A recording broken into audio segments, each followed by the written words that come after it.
Hello student, how are you? कैसे हो आप सबका? एक बार फिर से स्वागत है अल्फा क्लास फिजिक्स में।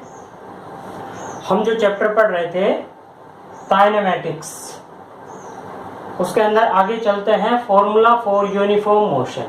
What is mean by the uniform motion? कोई भी ऑब्जेक्ट इक्वल डिस्टेंस ट्रेवल करे in equal interval of time में, यूनिफॉर्म मोशन। तो हमने लिया यूनिफॉर्म मोशन के अंदर कोई भी ऑब्जेक्ट v वेलोसिटी से मूव कर रहा है। ओ पॉइंट को हमने उसका ओरिजिन कंसीडर किया at time t is equal to 0, initial position यानी कि जहां से वो चलना स्टार्ट करता है t time is equal to 0, t1 time पे b पोजीशन पे पहुंचता है, t2 टाइम पे c पोजीशन पे। अच्छा, जो a पोजीशन है वो हमने माना, लेट अस कंसीडर ओरिजिन से x0 डिस्टेंस पे है, b पॉइंट x1 पे है, c पॉइंट x2 पे है।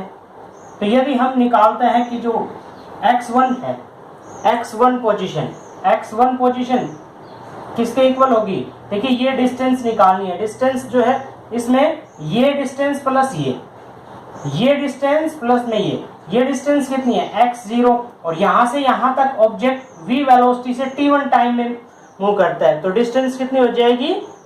Velocity into time, v into t1। Similarly x2 की वैल्यू फाइंड आउट करनी है, x2 तो कितनी हो जाएगी आपके पास? ये डिस्टेंस x0 और यहां से यहां कितने टाइम में मूव कर रहा है? t2 टाइम में, तो v इनटू t2। और यदि हमने निकालना है b से c, यानी कि कितने समय में मूव करता है? x2 माइनस x1, तो x0 तो यहाँ से कैंसिल हो गया, कट गया, ये प्लस का ये माइनस का, और क्या आ गया? v t2 minus v t1। v को हमने कॉमन ले लिया, t2 माइनस t1। तो यहाँ से हम यूनिफॉर्म वेलोसिटी का फॉर्मूला फाइंड आउट कर सकते हैं, x2 माइनस x1 अपॉन में t2 minus t1। Similarly graph plot करते हैं। किसके बीच में है आपका graph? Velocity time graph.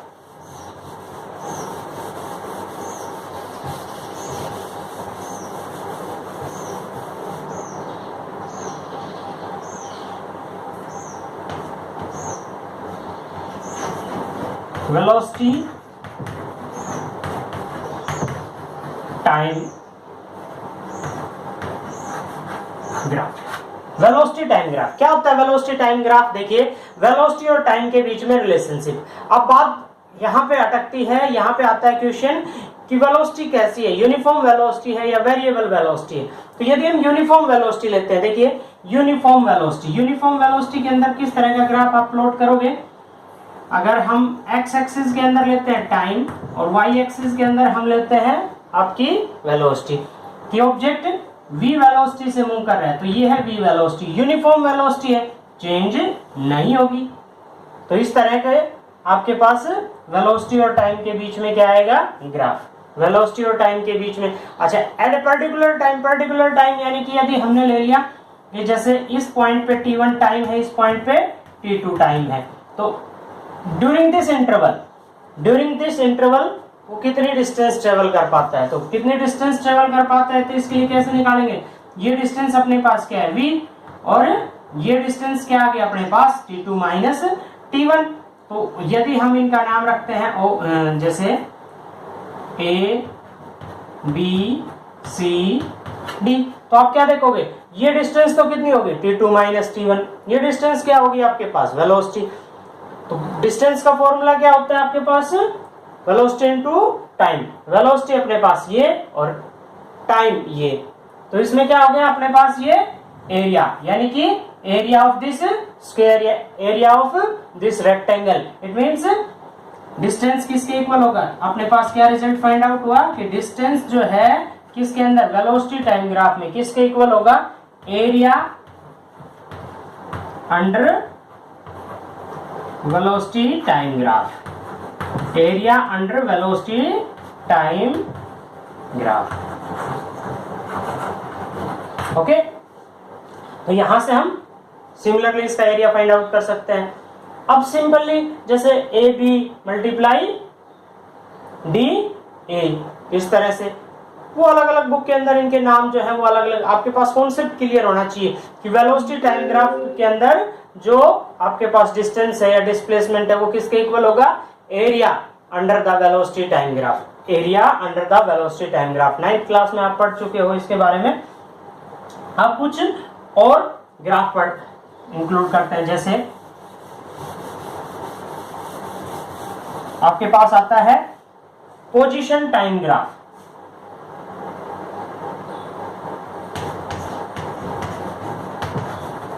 Position time graph,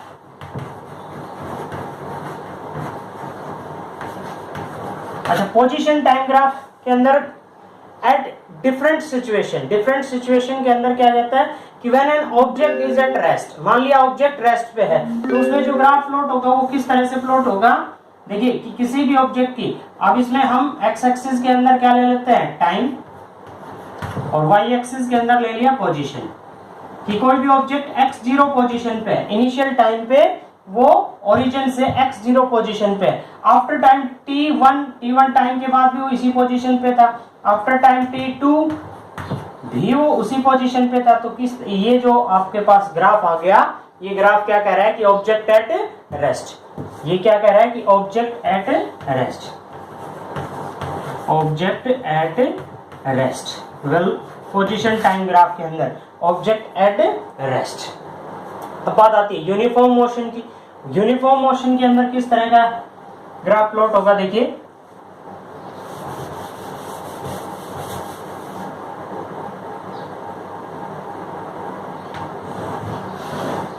similarly x axis में हमने क्या लिया, टाइम, वाई एक्सिस में पोजीशन। कोई ऑब्जेक्ट इनिशियल पोजीशन से स्टार्ट करता है, ओरिजिन से स्टार्ट करता है, और यूनिफॉर्म मोशन में क्या आता है, equal distance in equal interval of time, equal distance in equal interval of time.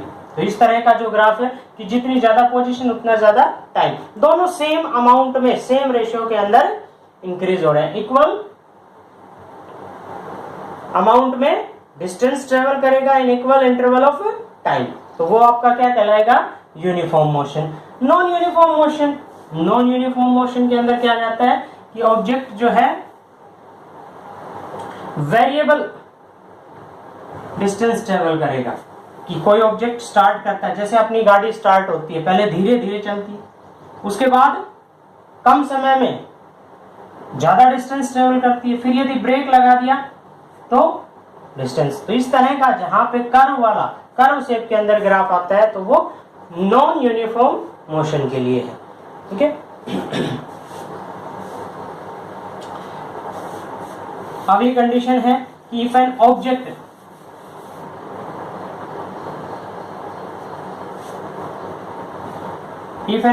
Have some initial position, कि कोई भी ऑब्जेक्ट इनिशियल पोजीशन से स्टार्ट ना होके इस तरह से, जैसे इधर हमने ले लिया टाइम, यहाँ पे पोजीशन, कि ऑब्जेक्ट की पोजीशन तो है x0 but having uniform motion, uniform motion में है, तो यहां से स्टार्ट करेंगे।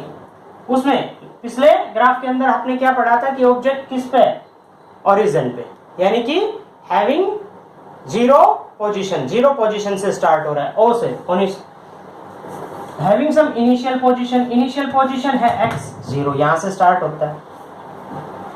और यदि आपके पास क्या हो, एक से ज्यादा ऑब्जेक्ट हैं, जैसे हम मल्टी ऑब्जेक्ट के लिए किस तरह से ग्राफ प्लॉट कर सकते हैं,